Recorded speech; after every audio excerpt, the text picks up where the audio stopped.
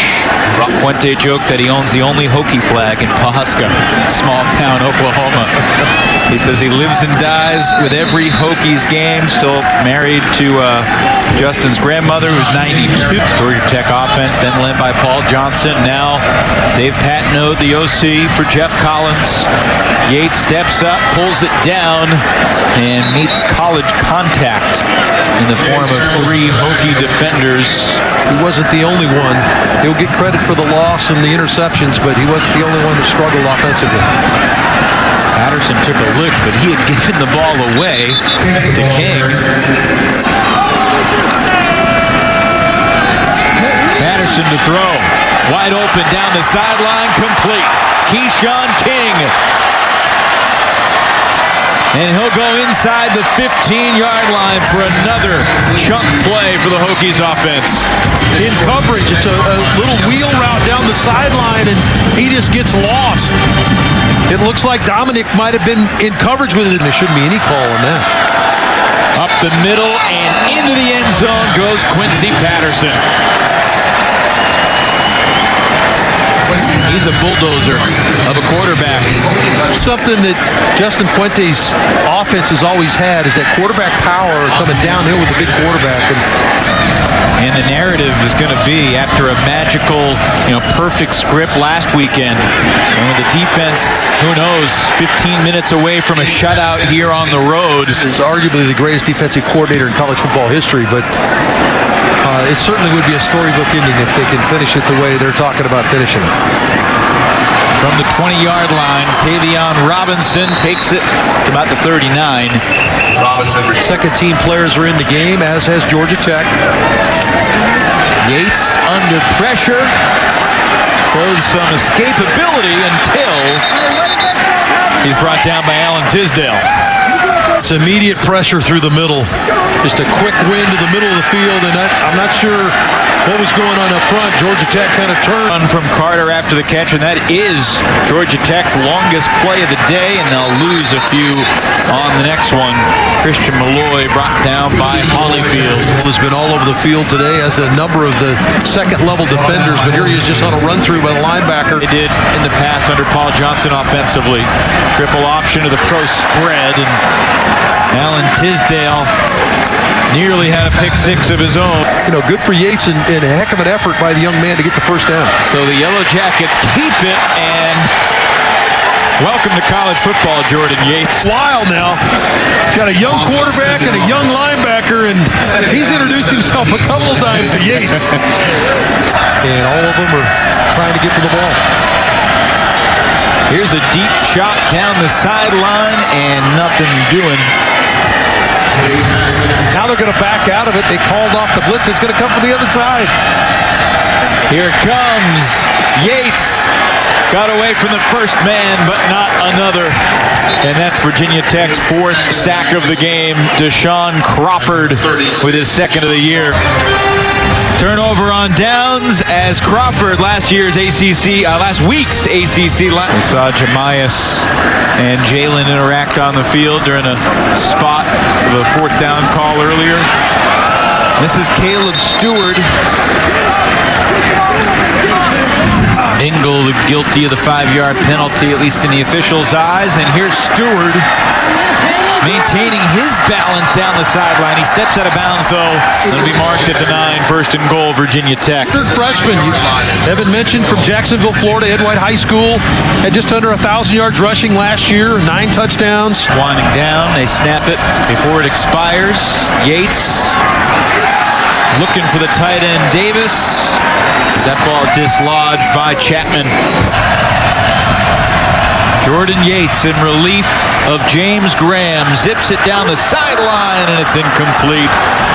Potentially playoff-bound Clemson Tiger team who's taking apart your Wake Forest Demon Deacons right now. And I'll say this. The Griffin brothers, they'll go head-to-head again next year, presumably. But Jalen Griffin and the Hokies win this battle in Atlanta 45-0.